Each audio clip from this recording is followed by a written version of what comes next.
একটা খালি দিল্লির বুকে ডিবেট হয়েছে, তার নাম হচ্ছে জাবির আখতার, ফিল্মের একজন আর্টিস্ট, কলকাতার একজন মসজিদের ইমাম মুফতি সামাইল নদভী, তার সঙ্গে ডিবেট হয়েছে। তার এই ডিবেটের পরে 12 ঘন্টার ভেতরে 20,000 লোক ইসলাম কবুল করেছে। জোরে বলুন সুবহানাল্লাহ। 20,000 লোক এই ডিবেটের পরে। কেন? মুফতি সাহেব প্রমাণ করিয়েছেন আল্লাহ হ্যায়, রব হ্যায়, আর পৃথিবীতে সৃষ্টিকর্তা ছাড়া এই পৃথিবী পরিচালিত হতে পারে না। জোরে বলুন সুবহানাল্লাহ। 20,000 লোক ইসলাম কবুল করেছে। এরপরে আপনি এদিকে কি করে গুনতিতে ধরছেন? আপনি এটা বাদ দেন। স্বামী বিবেকানন্দ, যার ছবিটা স্কুল কলেজ ইউনিভার্সিটি হেডমাস্টারের মাথার উপরে টাঙানো থাকে, ঠিক কিনা? তিনি আমেরিকার শিকাগো শহরে দাঁড়িয়ে বললেন, পৃথিবীতে যদি আমি কেউ কি মহামানব মনে করি, তিনি হচ্ছেন একমাত্র হযরত মুহাম্মদ মুস্তাফা। সকলে জোরে বলুন সাল্লাল্লাহু আলাইহি ওয়াসাল্লাম। স্বামী বিবেকানন্দের পিসাবের যোগ্য হবে না অসীম সরকার। ঠিক বললাম না? বললাম। আমি চ্যালেঞ্জ করে বললাম, স্বামী বিবেকানন্দের পিসাবে যেটা ছিল অসীম সরকারের ব্রেনে সেটা নেই। স্বামী বিবেকানন্দের পিসাবে পায়খানায় যেটা আছে নুপুর শর্মার ব্রেনে সেটা নেই। তো আপনি স্বামী বিবেকানন্দের মতো মহাপুরুষকে মানবেন না এর মতো ছেঁচড় চোর চামারকে মানবেন? আপনার বিচার। আমি তো এদিকে মানি না, আমি স্বামী বিবেকানন্দকে ভালোবাসি। রাজা রামমোহন রায়, কবিগুরু রবীন্দ্রনাথ ঠাকুর, তিনি সকালবেলায় উঠে ফজরের পরে খালি পেটে কি খেতেন জানেন? খেজুর। তাকে তার শিষ্য জিজ্ঞেস করলো, স্যার আপনি খালি পেটে খেজুর খাচ্ছেন? আরে তোদের জানা নেই, পৃথিবীর যিনি মহামানব তিনি বলেছেন খেজুর খেলে শরীর মজবুত থাকে, সুস্থ থাকে, তিনি হচ্ছেন মুহাম্মদ সাল্লাল্লাহু আলাইহি সাল্লাম। জোরে বলুন সুবহানাল্লাহ। তো যে কবিগুরু রবীন্দ্রনাথ ঠাকুর যিনি বিশ্বকবি, সেই কবি যদি নবীজির সুন্নত পালন করে, এই ছেঁচর দিকে আর গুনতিতে রাখা যাবে? এদিকে আমি গুনতিতে রাখি। এগুলো ছেঁচর, ছোট লোক, অমানুষ, এদের কোনো মূল্য নাই সমাজে। খোঁজ নিয়ে দেখুন। আপনাকে এটাও বলে দিচ্ছি, শিক্ষিত হিন্দু ভাই, শিক্ষিত দলিত ভাই, এরা কেউ মুহাম্মদ সাল্লাল্লাহু আলাইহি সাল্লামকে গালি দেয়। যাদের ভেতরে বিদ্যা আছে, যাদের ভেতরে বিদ্যা নেই, যাদের ভেতরে জ্ঞান নেই, এই ধরনের কটা গোবরখোর মুতখোর নবীজিকে গালি দিচ্ছে। এদিকে আপনি গুনতিতে নেবেন, এরা ইসলামকে গালি দিচ্ছে। অনেক হিন্দু ভাই আপনার উপরে ভালো মনোভাব রাখে, মুহাম্মদ সাল্লাল্লাহু আলাইহি সাল্লামকে ভালোবাসে। খোঁজ নিয়ে দেখুন। উত্তরপ্রদেশে আখলেস যাদবের দলে একজন অ্যাঙ্কার আছে, এমএলএ আছে, তিনি বলছেন मोहम्मद सल्लल्लाहु अलैहि वसल्लम हमारे आंखों के सामने सबसे बड़ा महामानव, जिन्होंने कभी गरीब को नहीं सताया, जिन्होंने कभी दूसरों के साथ खराब व्यवहार नहीं किया, তিনি বলছেন, বলে इसीलिए हमारे सामने सबसे ऊंचा तो मोहम्मद सल्लल्लाहु अलैहि वसल्लम है। জোরে বলুন সুবহানাল্লাহ। এদের মতো কত হিন্দু ভাই বলছেন। আজকে আমি একজন বাবা দেখছিলাম, তিনি বলছেন 100 मुसलमान के बीच एक हिंदू सुरक्षित नहीं है, लेकिन 100 हिंदू के बीच एक मुसलमान सुरक्षित है। बाबा फिर जय श्री राम के नारा लगाकर मुसलमान को हत्या किसने किया? मुसलमान ने कि हिंदू ने? কথাটা বুঝতে পেরেছেন না পারেন?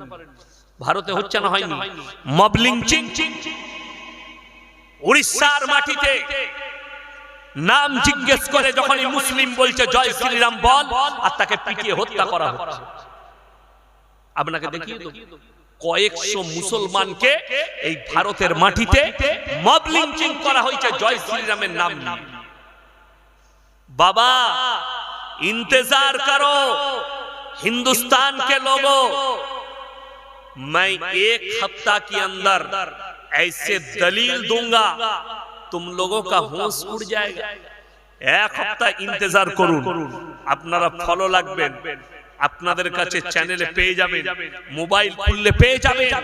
আমি দলিল এমন একটা জায়গা দেব যেখানে ৪৫০০ মুসলিমের ভেতরে একটাই হিন্দু আছে এবং সেই হিন্দু নিজের মুখে বলবে সে সুরক্ষায় আছে, ভালো আছে, না তাকে জ্বলানো হচ্ছে। এই দলিল আমি ইয়াসিন মৌলভী শওকতের বেটা ১ সপ্তাহ থেকে ২ সপ্তাহের ভেতরে আপনাদের কাছে পাঠিয়ে দেব। মোবাইলে দেখতে পাবেন, আপনারা গোটা ভারত দেখবেন। সেই গ্রামটা হচ্ছে আমার গ্রাম। সেই গ্রামটা কোন গ্রাম বললাম? আমার গ্রাম। ৪৫০০ মুসলিম বাড়ি, তার ভেতরে একটাই হিন্দু বাড়ি, তাঁতিদের বাড়ি। তাকে জিজ্ঞেস করব, সব ভিডিও করব গোটা বাজারটা, গোটা বাজারে একটাই হিন্দুদের মিষ্টি দোকান, একটাই দোকান, বাকি তাদের কোনো দোকান নেই। সেখানে সে ভালো আছে না তাকে জ্বলানো হচ্ছে, সে চাপে আছে না সে চাপ ছাড়া আছে? আমি উত্তর দেব। আমার বন্ধুগণ, আমার ভাই, আমার বলার, আমি যেখানে বক্তব্যটা দিচ্ছিলাম যে মুহাম্মদ সাল্লাল্লাহু আলাইহি সাল্লামের থেকে দামি লোক পৃথিবীতে আসেনি, কিয়ামতের সকাল পর্যন্ত কেউ আসবেন। এরপর চলুন, আল্লাহর নবী সাল্লাল্লাহু আলাইহি সাল্লাম খবর এলো, হাদিসে আছে, ইয়া রাসূলুল্লাহ, আপনার চাচা যান মৃত্যুর শয্যায় আছে, মারা যাবে। নবীজি ছুটলেন, চাচার হাতটা টিপে ধরলেন, চাচা আমি তোমার ভাইপো মুহাম্মদ, একবার খালি কলমাটা পড়ে নাও, আমি আল্লাহর নবী, তোমার জন্য কেঁদে কেঁদে ক্ষমা চেয়ে নিই। এই কমিটি ছেলেকে আছে, পানি নিয়ে আসো তো, পানি নিয়ে আসো। তো আল্লাহর নবী চাচার উত্তর কি এলো জানেন? আমি যদি বার্ধক্যে কলমা পড়ি, লোকে বলবে মৃত্যু ভয়ে কলমা পড়েছে, আমি কলমা পড়তে পারবো না। আল্লাহ তাআলা আয়াত পাঠিয়েছেন নবীজির কাছে, কি ইন্নাকা লা তাহদি মান আহবাবতা ওয়ালাকিন্নাল্লাহা ইয়াহদি মান ইয়াশা। সকলে বলুন হিদায়াতের মালিক কে? আরো জোরে বলুন কে? হিদায়াতের দপ্তরটা আমার আল্লাহর হাতে। আমার ইচ্ছা নেই হে নবী তোমার চাচা কলমা পড়তে পারবে না। আল্লাহ রাসূলের চোখ দিয়ে পানি, নবীজির চাচা যান চলে গেলেন। আল্লাহ রাসূলের পরে আল্লাহকে কি বললেন জানেন? ওগো আল্লাহ, তুমি আমাকে যতদিন না নিষেধ করবে, আমি তোমার কাছে আমার চাচার জন্য কেঁদে কেঁদে ক্ষমা চাইবো। আল্লাহর নবী সাল্লাল্লাহু আলাইহি সাল্লাম চাচা যান চলে গেছেন, কাঁদছেন, আলহামদুলিল্লাহ। নবীজি কাঁদছেন, ও আল্লাহ আমার চাচাকে ক্ষমা করে দাও, এটা আমার হিতাকাঙ্ক্ষী চাচা, এটা আমার জানের চাচা, আল্লাহ তুমি ক্ষমা করে দাও। আল্লাহ নবী সাল্লাল্লাহু আলাইহি সাল্লামের চাচা যান তিনি বলেছিলেন, হে আমার ভাইপো মুহাম্মদ, আমি যতদিন বেঁচে আছি তুমি কলমা দাও, তোমার গায়ে কেউ টাচ করতে পারবে না, তুমি ইসলামের প্রচার করো, আমি বেঁচে থাকতে তোমাকে কেউ হাত লাগাতে পারবে না। সেই চাচা কলমা না পড়ে চলে যাচ্ছে। আল্লাহ নবী চোখ দিয়ে পানি, নবীজি কাঁদছেন, আল্লাহকে বললেন, আল্লাহ আমার চাচাকে তুমি ক্ষমা করে দাও। আল্লাহর কসম, আল্লাহ জিবরিল আমিনকে পাঠালেন, কোরআন নিয়ে পাঠালেন, মা কানা লিন নাবিয়্যি ওয়াল্লাযীনা আমানু আইয়াস্তাগফিরু লিল মুশরিকিন ওয়ালাউ কানু উলি কুরবা। হে আমার নবী শোনো, যারা মুশরিক হয়ে বেঈমান কাফের হয়ে বদ্দিন হয়ে মারা গেছে তাদের জন্য দোয়া করতে পাবে না, যদিও তারা তোমাদের নিকটতম আত্মীয় হয়। নবীজি দোয়া বন্ধ হয়ে গেল চাচার জন্য।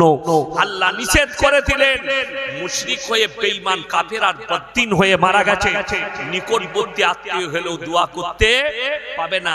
ইয়াসিন কোন ক্ষেতের মুলি যে তুমি 10,000 টাকা দিবে আর দেশি মুরগি আর বিরিয়ানি পোলাও খাবে? তোমার বাপ জেনে শুনে সুদের উপরে জীবন কাটিয়ে মারা গেছে, হারাম জানার পরে জিদ করে করে পাপ করে মারা গেছে, তোমার আব্বাকে দোয়া করে ইয়াসিন জান্নাতে দিবে? তোমার বিবেককে জিজ্ঞেস করো, হয় তোমার বুদ্ধি হারিয়ে গেছে, তা না হলে তুমি বিবেকহীন হয়ে গেছো। আমার বন্ধুগণ, এটা একটা গেল। পৃথিবীর বুকে এই আসমানের নিচে জমিনের উপরে আল্লাহ যতগুলো নবী পয়গম্বর পাঠিয়েছেন, সব থেকে বেশি দিন যিনি তাবলীগ করেছেন তিনার নাম হচ্ছে হযরতে নূহ নবী। কোরআনে আছে 950 বছর তাবলীগ করেছেন। জোরে বলুন সুবহানাল্লাহ। তারপরেও মুশরিক কত লোক ঈমান এনেছে। ঈমানদারির বলুন, কোন ব্যক্তি তার সন্তানকে নিয়ে যদি নদীর কিনারায় দাঁড়িয়ে থাকে আর বাচ্চাটা হাত থেকে ফসকে গিয়ে পড়ে যায়, বাপ ঝাঁপ দেবে না দেবে? দেবে। সাঁতার না জানলেও বাপ ঝাঁপ দেবে, যেহেতু পিতৃস্নেহ, সন্তানকে বাঁচাতে হবে। এমন অবস্থায় বাপ ঝাঁপ দেবে। নূহ নবী বললে, হে আমার কওম, আমি তোমাদের কাছে বিনীত অনুরোধ জানাচ্ছি, তোমরা আমার আল্লাহকে বিশ্বাস করো, আমাকে নবী হিসাবে মেনে নাও। তার কওম এমনকি তার সন্তান কিনান বললে, কেন? যদি তোমাকে না মানি তোমার আল্লাহ কি করবে? বলে, আমার আল্লাহ তোমাদেরকে কঠিন আযাবে মুবতালা করবে। বলে, কি আযাব? মুষলধারার বৃষ্টি দিয়ে তোমাদেরকে বন্যায় ডুবিয়ে দেওয়া হবে। নূহ নবীর ছেলে কিনান আল্লাহকে চ্যালেঞ্জ ছুড়ে দিল, তোমার আল্লাহকে বলো, তোমার আল্লাহ যদি বন্যা দেয় এমন উঁচু জায়গায় চলে যাব যেখানে তোমার আল্লাহর পানি পৌঁছাবে না। বলুন নাউজুবিল্লাহ। কাকে চ্যালেঞ্জ? আল্লাহকে চ্যালেঞ্জ ছুড়ে দিল। এরপরে আল্লাহ নূহ নবীকে বললে, হে আমার নূহ, তুমি চেপে যাও নৌকায়, যে নৌকা তোমাকে তৈরি করার অর্ডার দিয়েছি, আর সব যারা ঈমান এনেছে তাদেরকে নাও, আর প্রত্যেকটা জীবজন্তু পশু পক্ষী জোড়া জোড়া নিয়ে নাও। মুফাসসিরিনরা লিখছেন, তাফসীরের কিতাবে আছে, মুফাসসিরিনরা লিখেছেন, ব্যাখ্যাকারীরা লিখেছেন, পৃথিবীর বুকে সব থেকে বড় প্রলয় ঘটেছিল নূহ নবীর জামানায়। অত বড় বন্যা পৃথিবীর বুকে আজকে তারিখ পর্যন্ত এখনো ঘটেনি, ওই একবারই ঘটেছিল নূহ নবীর জামানায়। মুফাসসিরিন লিখছেন 1200 থেকে 1250 ফুট উপরে সমুদ্রের পানিকে আল্লাহ তুলে দিয়েছিলেন, গোটা পৃথিবী ডুবে গেছে। নূহ নবী নৌকার উপরে মুষলধারার বৃষ্টি শুরু হলো, সমুদ্রের পানিকে তুলে দেওয়া হলো। তার কওম হাবুডুবু খেয়ে মারা যাচ্ছে, তার সন্তান কিনান মারা যাচ্ছে হাবুডুবু খেয়ে। যেহেতু রক্তের সম্পর্ক, বেটা থাকতে না পেরে আল্লাহর কাছে দোয়া করে বসলেন। কি দোয়া করলেন? লা আসিমাল ইয়াউমা মিন আমরিল্লাহ, ওগো আল্লাহ, এটা আমার ওরসজাত পুত্র, তুমি একে রক্ষা করো। আমার আল্লাহ ধমক দিলেন, লামিনাল খাসিরিন, হাত নামিয়ে নাও, যে আমাকে মানেনি, আমার নবীকে মানেনি, আমার দ্বীনকে মানেনি, তার জন্য দোয়া করতে পাবে না, তা না হলে তোমাকেও ওই ক্ষতিগ্রস্তদের মধ্যে ফেলে দেব। নূহ নবীর হাত নেমে গেছে, দোয়া করতে পাবে না, আমার নবীকে মানেনি, আমাকে মানেনি, আমার দ্বীনকে মানেনি, অর্থাৎ তার লেগে দোয়া করার রাস্তা হে নবী তোমার কাছে নেই। আল্লাহ তাআলা এই ধমকের কারণে গোটা পৃথিবীর তলপার, সমুদ্র যেন উতাল পাতাল, নূহ নবীর নৌকা যেন পাল্টি মেরে দিবে।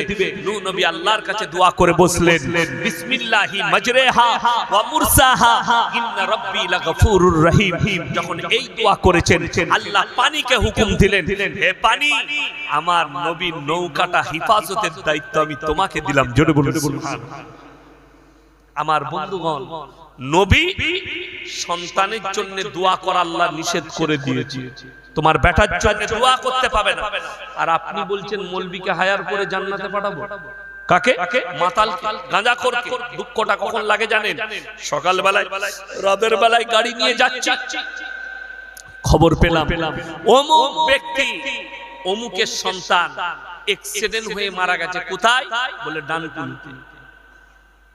আহা, সকাল বেলায় ইমাম সাহেব, মুসল্লি, দিনদার ভাইরা তার বাড়িতে গিয়ে বসলো চেয়ারে। একজনকে জিজ্ঞেস করলাম, বাবা কি করে অ্যাক্সিডেন্ট করলো বাপ? বলে, হুজুর প্রত্যেকদিন 1 বোতল খেত, কালকে 3 বোতল খেয়ে চালিয়েছি।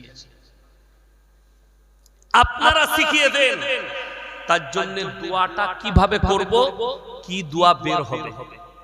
আমার বন্ধু, আমার কাছে আমার বাড়ি থেকে খবর এলো অমুক ব্যক্তি মারা গেছে, দূর সম্পর্ক আত্মীয়। আমি মুর্শিদাবাদে ছিলাম, আমি আর রাত্রে বাড়ি যাইনি।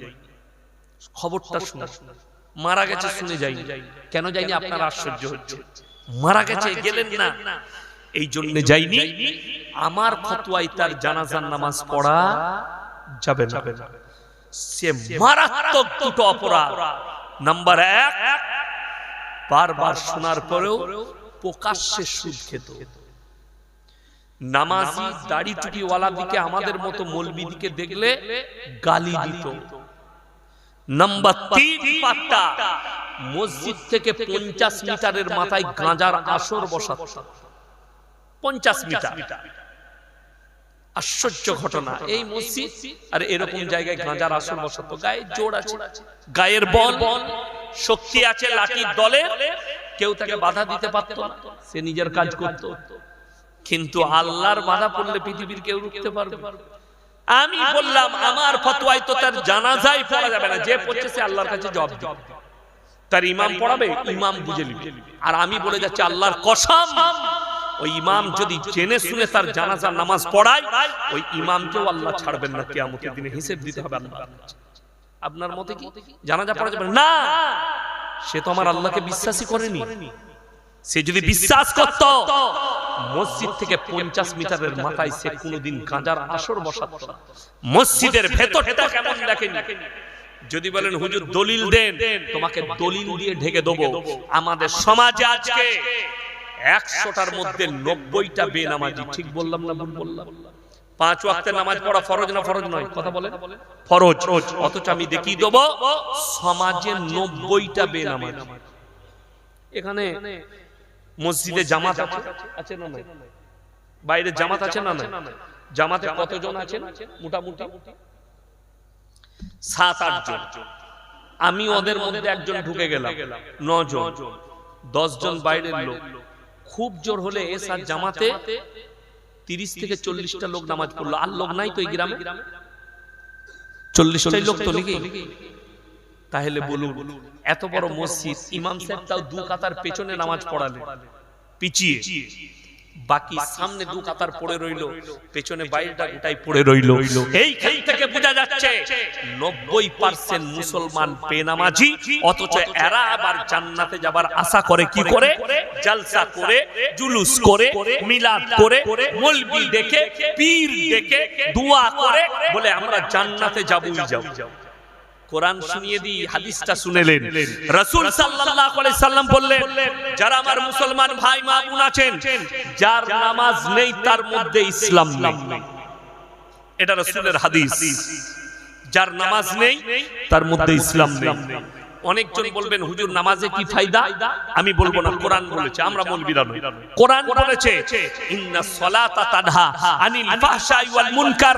নিশ্চয়ই নামাজ এমন একটা ইবাদত, মানুষ যখন নামাজ পড়ে ভালো খারাপ কাজ থেকে সরিয়ে নামাজটা দিকে ভালো কাজের দিকে নিয়ে যায়। আমার বন্ধুগণ, আমার ভাই, আমাদের দেশে 3টে কোয়ালিটির নামাজি আছে। কটা বললাম? কথা বলে না কটা? 3টে। একটা হচ্ছে 5 ওয়াক্তের নামাজি, একটা হচ্ছে জুম্মার নামাজি, আর একটা হচ্ছে ঈদ আর বকরা ঈদের নামাজ। জীবনে নামাজ পড়ে না। ঈদের দিনে লাপাই মাল কটা বেশি? ওই কথাই। পেছনের কাতারে যাবে, গলায় লাল তোয়ালি, সাদা লুঙ্গি, সাদা জামা, আর গোলাপ পাথর নাইলে ফ্যান্টুসিয়া, আর পেছনে কাদের হুয়ু। নিয়তটা বলে দিন তো, নিয়ত নিয়ে কি করবি বে? দরুদ শরীফ জানে না, আত্তাহিয়াতু জানে না, দুআয়ে মাসুরা জানে না, রুকু সিজদা তাসবিহ জানে না। আমি যেখানে নামাজ পড়াই 20,000 লোক নামাজ পড়ে, আমাকে এসে একজন কানে কানে বলছে হুজুর নিয়তটা বলবেন। আমি মোটেই বলবো না, কি করবি তুই বল আমার। বলছে কেন? আমি নিয়ত বলে লাভ। আচ্ছা, যে 5 ওয়াক্তের নামাজি তাকে নিয়ত বলতে হবে? কার লেগে বলবো আমি? যে জীবনে নামাজ পড়া না তার লেগে নিয়ত বলবে? যে ইমাম নিয়ত বলবে ঈদগাহ বকরা ঈদে, আল্লাহর কাছে হিসাব দিতে হবে। তাকে কার লেগে নিয়ত বলছেন আপনি?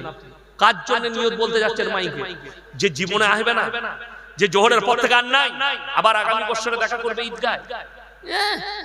গায়ে লাল তোয়ালি, তোয়ালিটা কার? শ্বশুর দিয়েছে। জামাটা কার? শ্বশুরের। ভেতরে গেঞ্জি কার? শ্বশুরের। জাঙ্গিয়া কার? শ্বশুরের। লুঙ্গি কার? শ্বশুরের। জুতো কার? শ্বশুরের। বলে তোর কি? বলে ন্যাংটো লোকটা খালি আমি। বিয়ে ও জান্নাতে যাবে। হারামখোর 25 রমজান থেকে বউকে খুঁচাচ্ছে, এই ফুন্ডো লাগা, এই ফুন্ডো কো? বলে কেন? ফুন্ডো করবি না? ঈদি এলো না, ঈদি ঈদি লিবে ও ঈদি।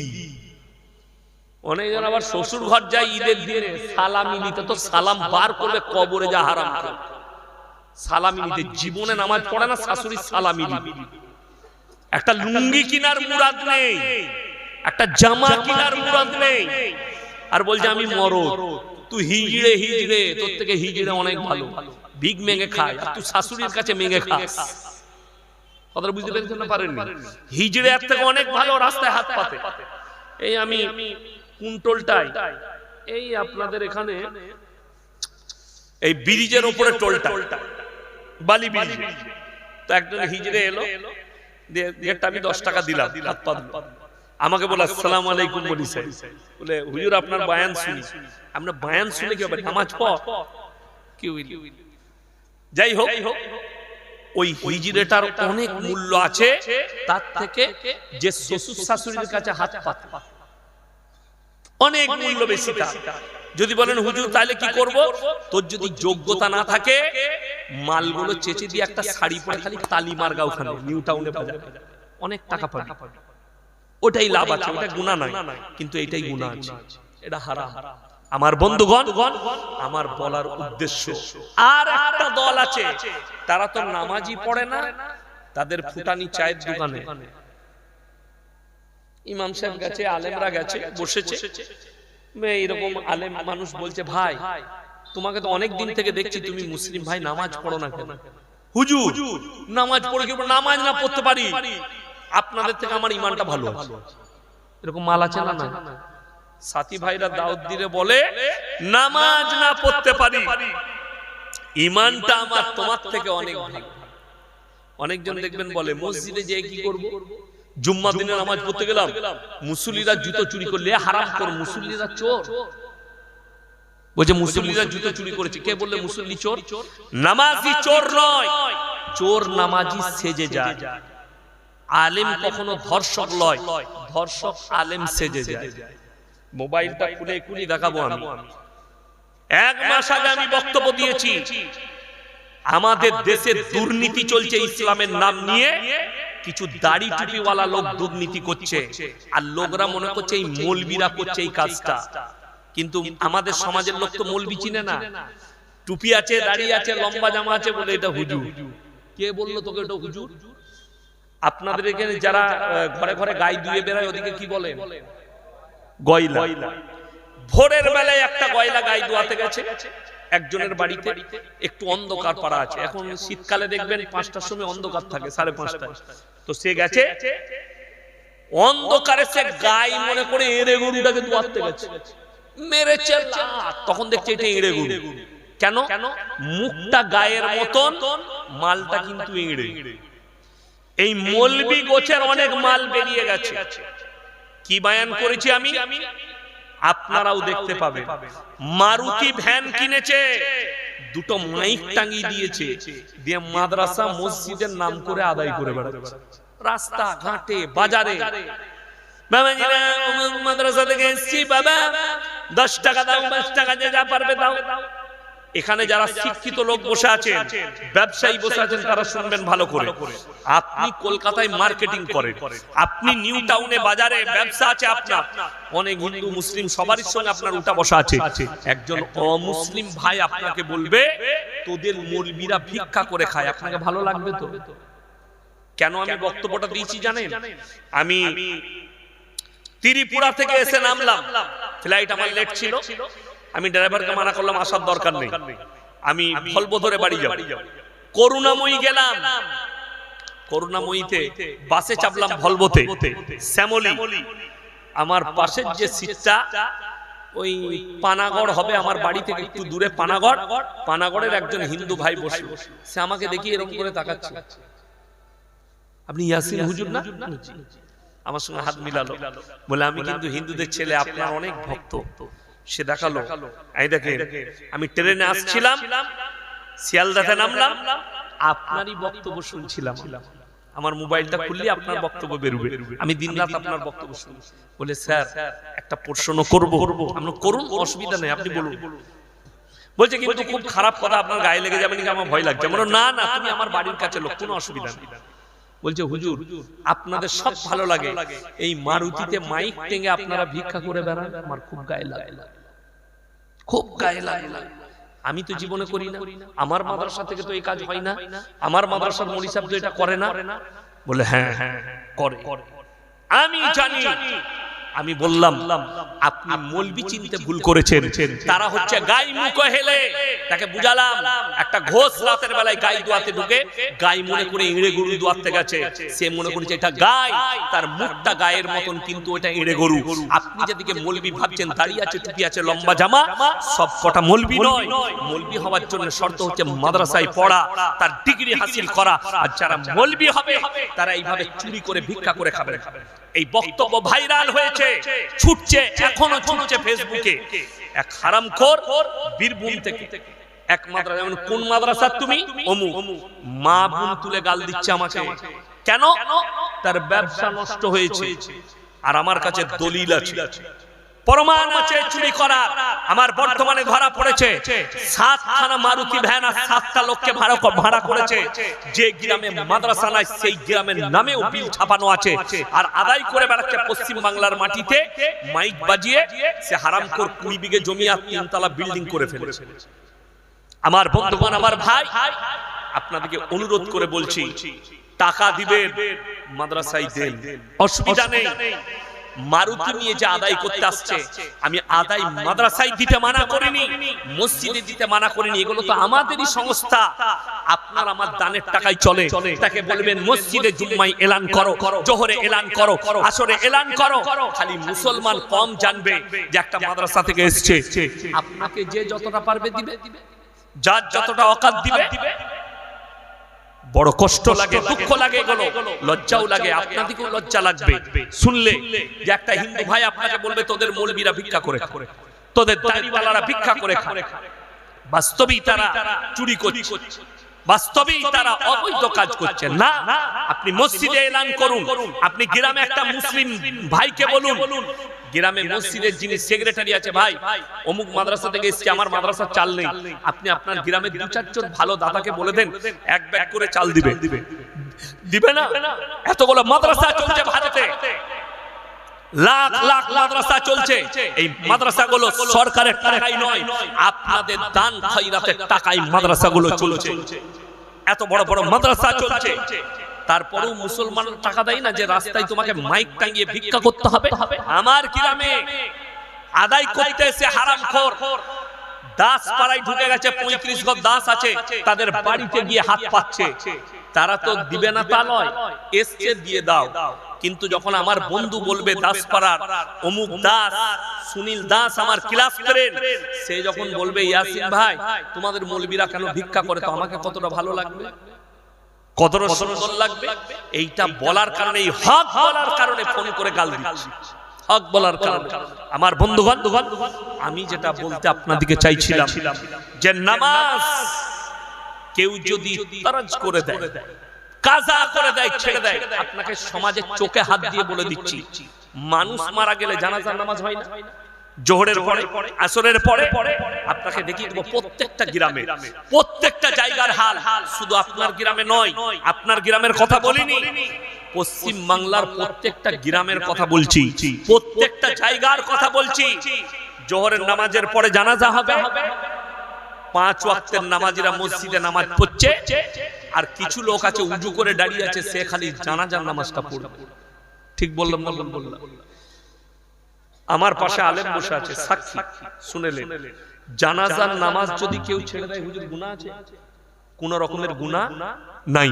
আর কোন ব্যক্তি উজু করে এখানে দাঁড়িয়ে রইল, জানাজা পড়বে, আর মসজিদে ফরজ নামাজ হচ্ছে কবিরা, বড় গুনাহ হবে, যেহেতু সে নিজে থেকে নামাজ ছাড়ছে। যদি বলেন হুজুর কিছুই জানি না, আরে কমপক্ষে ইমামের পেছনে সেই দিনে আমার ভাই মাথাটা গেলে আল্লাহ যদি কবুল করে নেয়,